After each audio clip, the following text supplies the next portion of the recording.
Challenge নিবি না। আজ আমরা এসেছি ব্যারাকপুরে। চ্যালেঞ্জ ব্যারাকপুর দুটো বিষয়টা চেনা চেনা লাগছে না? ঠিক ধরেছেন। আজ আমরা এসেছি ব্যারাকপুরের তৃণমূলের তারকা প্রার্থী রাজ চক্রবর্তীর প্রচার সঙ্গী হতে।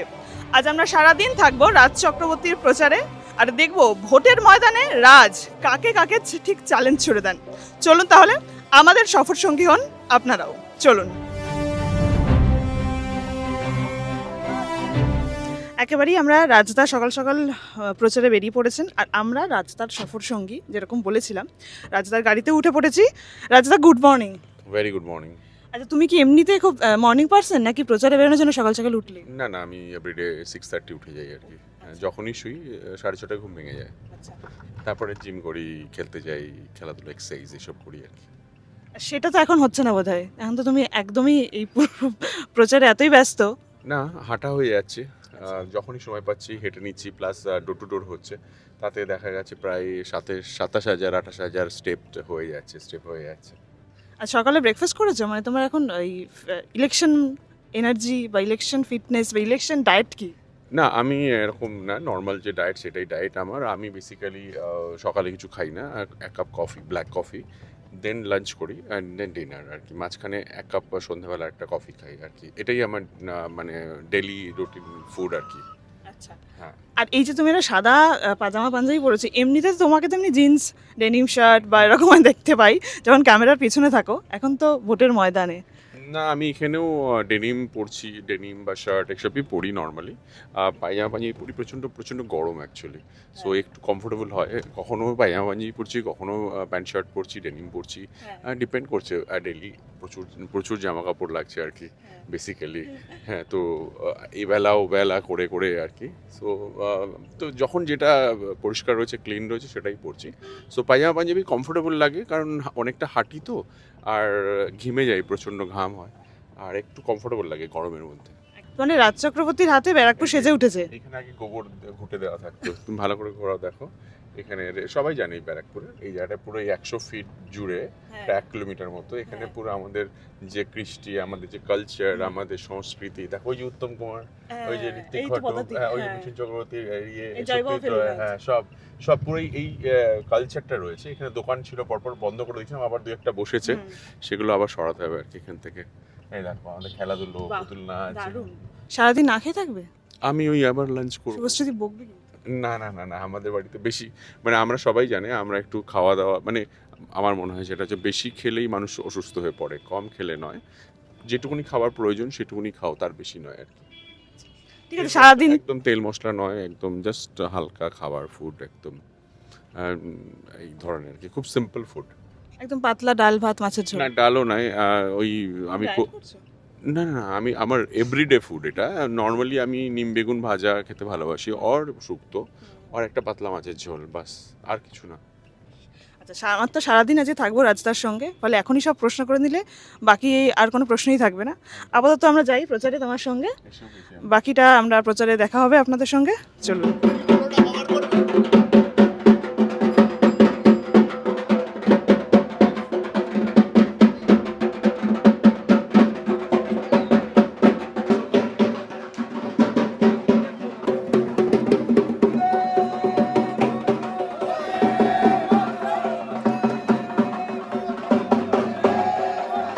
রাজদা, বিভিন্ন বয়সের মানুষ তোমায় মালা পরাচ্ছে, কখনো ছোট বাচ্চা, কখনো বয়স্ক মানুষ। কি বলবে, কোন ম্যাজিকে সকলের মন জিতলে? ভালো আছো? ম্যাজিক কিছুই নয়, কাজের নিরিখে মানুষের সঙ্গে ব্যবহার তুমি কেমন করছো দেখো। আমি এই কেমন আছো? হ্যাঁ,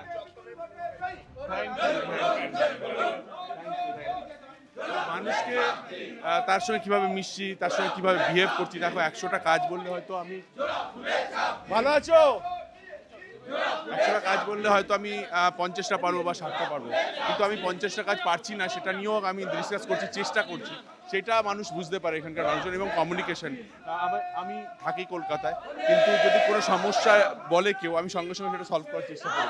ভালো আছো? সো এভাবে, এবং বাচ্চাদের সঙ্গে আমার সম্পর্ক সবসময় খুব ভালো।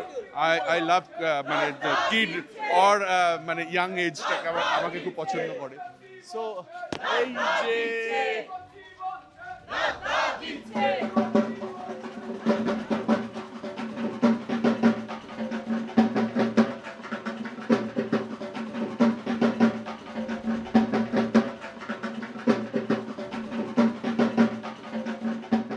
রাজ চক্রবর্তী এসেছিলেন আপনার সঙ্গে, মানে আপনি দেখা করলেন ওপর থেকে দেখলাম, মানে পরিচালক রাজ চক্রবর্তী নাকি বিধায়ক রাজ চক্রবর্তী? পরিচালক রাজ চক্রবর্তী অবভিয়াসলি, বিধায়ক নয়? নিশ্চয়ই বিধায়ক, কিন্তু প্রথমেই পরিচালক। ওনার সিনেমা আমার খুব ভালো লাগে, আচ্ছা, আর কিন্তু বিধায়কের জন্য যদি পরিচালকটা লস হয়ে যায় তখন আমাদের বিগ লস। মানে পরিচালক রাজ চক্রবর্তীকে নাম্বার, মানে বিধায়ক রাজ চক্রবর্তীকে নাম্বার দিচ্ছেন না? 100% দিচ্ছি, কিন্তু 100-1000% দিচ্ছি পরিচালক রাজ চক্রবর্তীকে হিসেবে।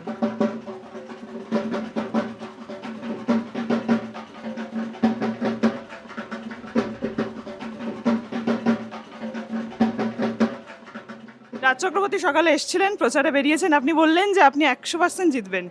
আপনি এতটা শিওর হচ্ছেন কি করে? এই চত্বরটা আমার জানা আছে, আমার জন্মকর্ম সবই এখানে। কেমন এই সম্বন্ধে পুরো নারী নক্ষত্র কে কোথায় আছে সবই আমার জানা। অন্তত এই সার্কেল করে এইটা আমি বলে দেবো যে মানে 100% জিতবে। রাজ চক্রবর্তী এমনি আসেন এলাকায়, উনি তো পরিচালক, ফলে সেটা আসে। এমনি ওনার একটা দুর্নাম আছে যে উনি আসেন না এলাকায়। সে দুর্নাম প্রত্যেকেরই আছে, আবার সুনামও আছে। গঙ্গায় জোয়ার এলে ভাটাও আসবে, সূর্য উঠলে অস্তও যাবে।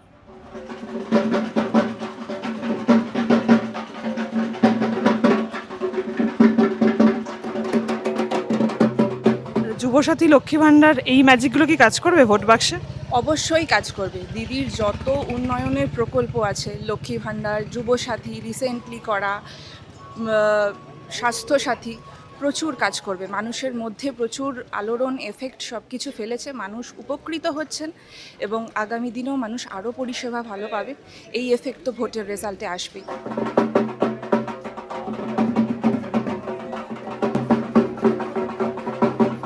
রাজ চক্রবর্তীর প্রচার থেকে স্লোগান উঠছে, যুবসাথী বলছে রাজ চক্রবর্তী জিতছে। কিন্তু ব্যারাকপুরের তরুণ প্রজন্ম কি বলছে?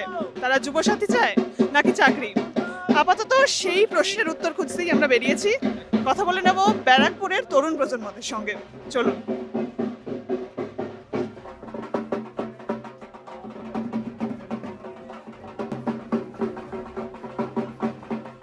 নতুন প্রজন্মের প্রতিনিধি হিসাবে রাজ চক্রবর্তী যদি আগামী 5 বছরের জন্য বিধায়ক মনোনীত হয়, কি চাইবেন, মানে কি দাবি থাকবে আপনাদের?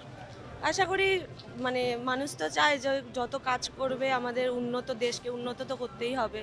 তো উনি যদি কাজ করে অবশ্যই আমি মনে করি আমাদের খুব জেনারেশনের খুব হেল্প হবে অনেক। শুধু আমাদের না, সবারই হেল্প অনেকটাই হবে যদি উনি খুব যদি কাজ করে। বা আগেও তো উনি বিধায়ক ছিলেন, তো প্রচুর কাজ করেছে, প্রচুর মানুষের মন জয় করেছে। যুবসাথী নাকি চাকরি? চাকরিটা আমি মনে করি মেন। 1,500 টাকায় তো অবশ্যই একটা আমাদের মতো মানে যারা কাজ করে না তাদের জন্য ঠিক আছে, বাট চাকরি যদি মানে দেয় তাহলে আশা করি যুবসাথী টাকাটাও লাগে না। যুবসাথী না চাকরি, কোনটা? যুবসাথী, অবশ্যই চাকরি তো আগে চাই, চাকরি আমাদের আগে দরকার। আমাদের যুবসাথী থেকে আমরা চাকরিটা জানি আগে পাই, এই জন্যই আমরা সেটাই বলবো। আর চাইবো যে আমাদের যে এখন যে আছে, যে আগেও জানি থাকে, পরবর্তীকালেও জানি থাকে, তো চাইবো আমাদের জানি চাকরিটা জানি তাড়াতাড়ি হয়, আমরা এটাকেই আগে বলবো। একদম আমাদের এখন যা সমস্যা সেটা যেন দূর হয়, যেটা বেকারের যে সমস্যাটা, যেটা এটাই। যুবসাথী পেয়ে খুশি? হ্যাঁ,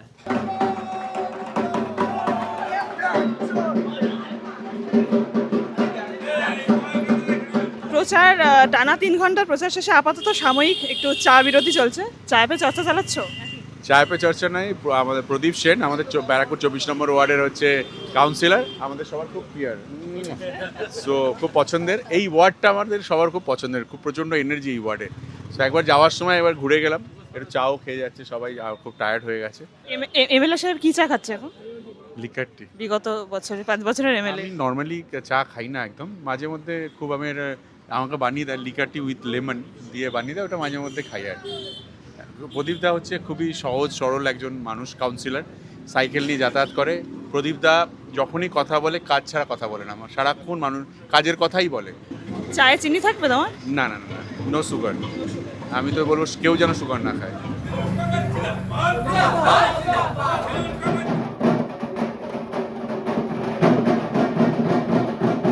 সকাল থেকে প্রায় 5 কিলোমিটার হেঁটে ফেলেছি রাজদার সঙ্গে। রাজদাও হেঁটেছেন 5 কিলোমিটার তো? 5 কিলোমিটার না, বেশি হবে মনে হয়। ছবির প্রচার নাকি ইলেকশনের প্রচার, কোনটা বেশি কঠিন? যে কোনো প্রচারই খুবই কঠিন আর কি, এবং সে ছবি হোক বা ইলেকশন হোক, দুটো দু রকমের প্রচার, বা দুটোই কঠিন। আচ্ছা, একটু আগেই দেখছিলাম যে ইউভান ইয়ালনির সঙ্গে কথা বলছিলে, মিস করছো ওদের? না, অবভিয়াসলি মিস করি, কারণ আমি এখন যেহেতু ব্যারাকপুরে আছি, আর ওরাও আমাকে মিস করে আর কি। সময় পেলেই ওদের সঙ্গে ভিডিও কলে একবার কথা বলে নিই, এনার্জিটা ঠিক হয়ে যায় আর কি। আর ইয়ালিনীর শরীরটা একটু খারাপ রয়েছে, সো একটু বারবারই, কালকে যখন ফোন করেছিলাম বারবার কাঁদছিল দেখছিলাম, তো ওইটা মাথার মধ্যে চলছে আর কি। হ্যাঁ, ছোট্ট ছোট্ট বেবি না, আর রাস্তায় যখন হাঁটছিলাম এত বাচ্চা আমার কাছে আসছিল, খালি ওদের কথাই মনে হচ্ছিল। আর সবাই যেন ইউহানের সাইজেরই আর কি, আর ইয়ালিনীর সাইজের। আমি একটা ওয়ার্ডে, আমাদের ব্যারাকপুর 1 নম্বর ওয়ার্ড, বুঝেছো, 2021 সালে যখন ক্যাম্পেইন করেছিলাম, সো এই বাচ্চাগুলো কোলে ছিল মায়ের। এবার যখন ক্যাম্পেইনে গেছি তখন দেখছি বাচ্চাগুলো সব 5 বছর হয়ে গেছে আর কি। হ্যাঁ, এবং নতুন আর একটা বাচ্চা, সে 2 বছর 2.5 বছর। হ্যাঁ, সো এটা খুব ইন্টারেস্টিং, এবং আমার কোথাও এটা আমি আমার বাচ্চার সঙ্গে কানেক্ট করি, এবং বাচ্চারাও যেহেতু আমাকে খুব পছন্দ করে, আমি বাচ্চা খুব ভালোবাসি। বাচ্চা মানে আমার কাছে, দূর থেকে একটা বাচ্চা গেলেও আমি দেখতে পাই, তাকে হাত নাড়ি, বা আমার একটা অদ্ভুত ফিলিংস তৈরি হয়, মনে হয় মানে ওরকম আর কি। সো অবভিয়াসলি বাচ্চা, সবারই বাচ্চা ভালো লাগে, কার বাচ্চা ভালো লাগে না। টেবিলের একটা ছবি রয়েছে, শুভশ্রী দি, ইউভান ইয়ালানি। এইগুলো আমাকে সবাই দেয় আর কি, গিফট দেয় আর কি, যখন আমি এই রাস্তা দিয়ে যাই, তো যেখানে যা দেখা হয় এগুলো আবার বাচ্চারাই দেয় আর কি। এই নাও নাও নাও নাও। ইভানকে খুব ভালো পছন্দ করে, কেউ ইয়ালিনীকে ভালোবাসে। এই ইয়ালিনী কেমন আছে, সবার বাড়িতে বাচ্চা তো, হ্যাঁ, ইয়ালিনী কেমন আছে, কেউ বলে ইভান কেমন আছে, কি করছে শুভ। আমাকে আবার অনেকে বলে এই দেখো দেখো দেখো শুভশ্রীর বর যাচ্ছে। আমি আবার তাদের কাছে কি বললাম, কেন তোমার বিধায়কের বউয়ের নাম হচ্ছে শুভশ্রী, মনে রাখবে আর কি। সো এইভাবে সবার সঙ্গে মজা করি আর কি। আচ্ছা, তোমার এখানে যে প্রতিদ্বন্দ্বী আর কি, বিজেপি প্রার্থী কৌস্তব বাগচি, তিনিও ব্যারাকপুরের ছেলে, তুমিও ব্যারাকপুরের ছেলে, লড়াই কতটা কঠিন হতে চলেছে? এটা আমি কোথাকার ছেলে বা বিরোধী যে কৌস্তব কোথাকার ছেলের লড়াই নয়, এই লড়াইটা হচ্ছে উন্নয়নের লড়াই। এই লড়াইটা হচ্ছে ব্যারাকপুরবাসী কী চায় তার লড়াই। মানে সবাই যদি নিজের মানে ছেলেকে দেখে, তাহলে তো অনেকেই হেরেও যেতে পারে আর কি। বেসিক্যালি দেখতে হবে যে যে মানুষটাকে আমি ভোট দিচ্ছি, যাকে আমি জনপ্রতিনিধি করছি আমার এরিয়ার, সেই মানুষটা আমি যে স্বপ্ন নিয়ে দেখছি বা আমি যেভাবে ভাবছি, সেটা কি ফুলফিল করতে পারবে। This is very important. আবেগ নয়, আমি রাজ চক্রবর্তী খুব ভালো সিনেমা বানায়, আমি রাজ চক্রবর্তীর ফ্যান, আমি রাজ চক্রবর্তী ভোট দেবো, এটা নয়। বা কৌস্তব খুব ভালো লয়ার, কৌস্তব আমার ব্যারাকপুরের ছেলে, আমি ওকে ভোট দেবো, হ্যাঁ ও বিজেপি করে, এরকম নয়। মানুষকেই ডিসাইড করতে হবে কাকে ভোট দিলে আমরা আগামী 5 বছর ভালো থাকবো, সেটা রাজ নাকি কৌস্তব, এটা মানুষ কাছে ছেড়ে দিতে হবে। আমরা মানুষের কাছে প্রচার করব আমাদের কথা, আমরা 5 বছর কিভাবে ছিলাম বা এতদিন কিভাবে ছিলাম, আগামী 5 বছর কিভাবে থাকবো, ওরাও সেভাবেই প্রচার করবে। সো মানুষকে যে বেশি ইমপ্রেস করতে পারবে, মানুষের বিশ্বাস যে বেশি জিততে পারবে, সেই জিতবে এখানে। তুমি বললে যে ব্যারাকপুর তোমাকে আপন করে নিক বিধায়ক রাজ চক্রবর্তী হিসাবে, কিন্তু আমরা প্রচারে এতক্ষণ ছিলাম, দেখলাম যে অনেকেই তোমার সঙ্গে সেলফি তুলতে আসছেন। বিধায়ক রাজ চক্রবর্তীর সঙ্গে সেলফি তুলছেন নাকি মানে পরিচালক রাজ চক্রবর্তীর সঙ্গে? দুটোই, কারণ আমি যেভাবে সিনেমা বানাই প্যাশনেটলি, সেভাবেই আমি আমার কাজটাও করি। তুমি দেখবে যেখানে কেউ কোনো কাজ বলেছে আমি সেটা করে দিয়েছি। ওই যে বলছিল এটা বলেছিলাম রাজ, হয়ে গেছে, থ্যাংক ইউ সো মাচ। কেউ একটু বললো হয়তো রাজ তোমাকে ওটা বলেছিলাম, এখনও কিন্তু হয়নি, একটু দেখে নিও। সো এইভাবে মানুষের সঙ্গে কানেক্ট করে, পছন্দ করে আমাকে। দেখো কেউ যদি আমাকে পছন্দ করে, আমি তো কিছু করতে পারি না আর কি, পছন্দ করে মানুষ হিসেবে আমি কীভাবে কথা বলি, আমার ব্যাক স্টোরি কী, আমি ব্যাকগ্রাউন্ড কী, কারণ আমি এই অঞ্চল থেকে উঠে আসা একটা ছেলে যে কলকাতায় গিয়ে আমি কাজ করে বড় হয়েছি। সো অনেকের জন্য এটা হচ্ছে ইন্সপিরেশন হতে পারে, ঠিক আছে। আমি এখনও মাটিতে পা রেখে চলি, এবং আমার পরিবার, আমি মনে করি আমার জন্য পরিবার আমার খুব ইম্পর্টেন্ট, আমি নারীদেরকে সম্মান করি। সো সেইগুলো হয়তো যারা পছন্দ করে তারা হয়তো আমাকে ওইভাবে পছন্দ করে। তার জন্য দেখবে স্কুল যাত্রী বাচ্চা ছেলে মেয়ে প্রত্যেকে দাঁড়িয়ে আমার সঙ্গে ছবি তুলছে, বা আমাকে ফুল দিয়ে যাচ্ছে বা কিছু করছে। এটা কেন দিচ্ছে, যে রাজদাকে আমি ওয়েলকাম জানাচ্ছি, রাজদাকে আমি আমার ভালোবাসা জানাচ্ছি। যখনই দেখা হচ্ছে, আমি তো রোজ দেখা হচ্ছে না, কিন্তু যখন আমার সঙ্গে দেখা হচ্ছে তখন আমি তো রাজদাকে এইটুকু নিতে পারি। রাজদার সঙ্গে আমি বাচ্চা এসে ছুট এসে আমার কোলে উঠে গেল আর কি। এগুলো একটা পাওয়া, দেখো এগুলো তো এমনি এমনি হয় না, এটা ওপরওয়ালার কোথাও একটা, হ্যাঁ মানে এটার জন্য অনেক পরিশ্রম করতে হয়। তাই আমি মনে করি যে আমি জানি না এতটা যোগ্য কিনা, বাট আমি চেষ্টা করি এর যোগ্য মানে হয়ে ওঠার। অনেক শুভেচ্ছা তোমাকে, আগামী 5 বছর জন্য তোমার অনেক শুভেচ্ছা রইলো, তোমার এই গোটা প্রচারের জন্য, গোটা সফরের জন্য তোমার অনেক শুভেচ্ছা রইলো। আর আপনারা দেখতে থাকুন এই সময় লাইভ।